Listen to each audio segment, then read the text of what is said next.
Salam, mehriban müştaklarım. Ine sugun men kaynanım. Çınar geleceğinin ocağına. Bugün onun doğulağını. Ine ocağımızda Ecemcan, ine bir neçe mihmalamız, maşgalamız yönü. İn esası giroyumuz bilen tanıştıratım veli. Çünkü o menin ceduşkam. Tohtamrat Hoca. Onun 97 yaşında analıkene.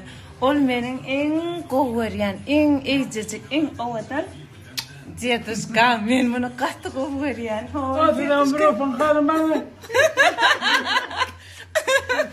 Görüyorsunuz mu betçediğini?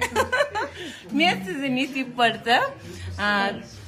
Ad kimdir? Hem de maşgalalarım bilen tanıştırmakçı. Nitip vardı. Sebebi Instagram takipatına öldürmüşüm var arada gururun verdiği yerler.